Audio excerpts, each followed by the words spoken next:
He hit me so hard my vision went white. The elbow cracked against my neck, driving me back into the wall. I remember the way the air left my lungs, the burn in my throat as I struggled to swallow. And his words, sharper than the blow. College is for humans, not garbage like you.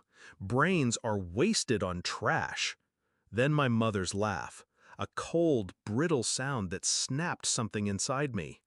Finally, she said, "You match the zero you are."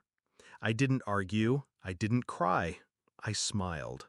And in that silence, my revenge began. I wasn't always their punching bag. Once, I thought, if I worked harder, earned better grades, stayed quiet, they'd see me, they'd love me. But love in that house was a currency, and I had none. My sister was the heir, the golden one. I was the mistake they never forgave themselves for. Still, I tried. Late nights with my textbooks, hours of study while bruises purpled on my arms. Teachers called me gifted. At home, I was mocked for thinking books could save me. The night of that elbow strike, I stopped being their victim. I started observing, calculating. My father wasn't just cruel, he was careless. He bragged too loudly at family dinners about tax tricks and shady deals. My mother loved to flash jewelry that didn't match her bank statements. I listened. I memorized. I needed access. So I played my role, obedient, quiet, the failure they believed me to be. They spoke freely around me because they thought I was too stupid to understand. But I understood everything. The betrayal that sealed it came a week later. I overheard them telling my sister they'd save the college money for her future wedding. Not education, not opportunity, a wedding. She smirked, tossed her hair, and called me backup help. That's when I decided, if they wanted me invisible, I'd become a shadow sharp enough to cut.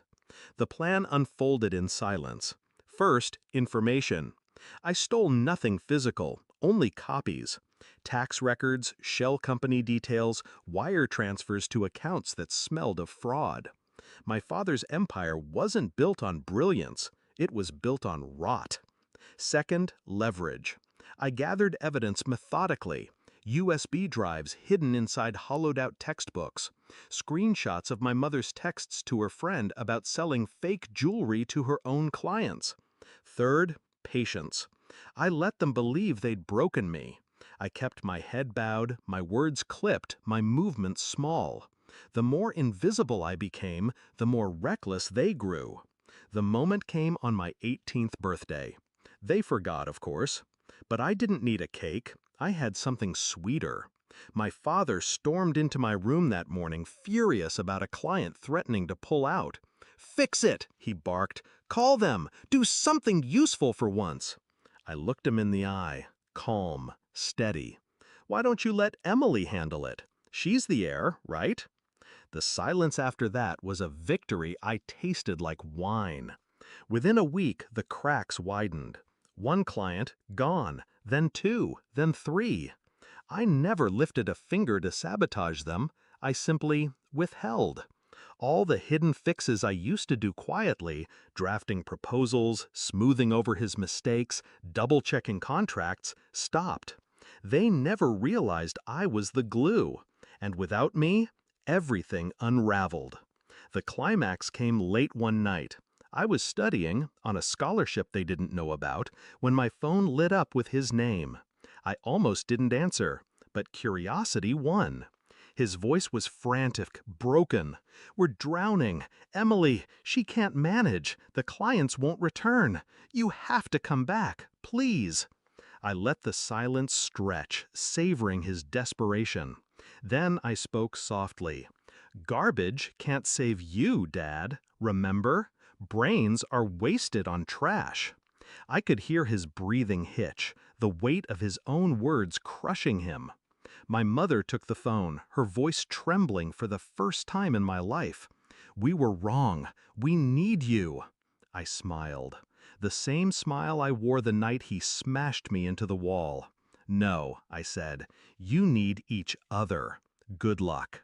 And I hung up. The fallout was brutal. Their business collapsed in months. Lawsuits, investigations, former friends vanished. My sister fled to another city when the money dried up. And me? I was free. Not just free, I was thriving.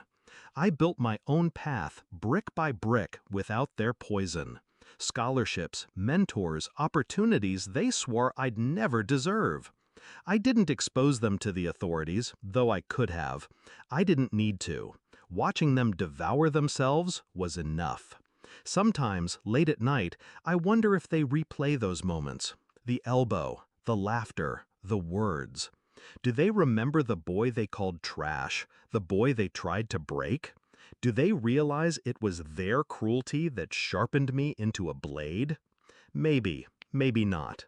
But I know this, when they lost everything, they finally saw me. Not as garbage, not as a zero.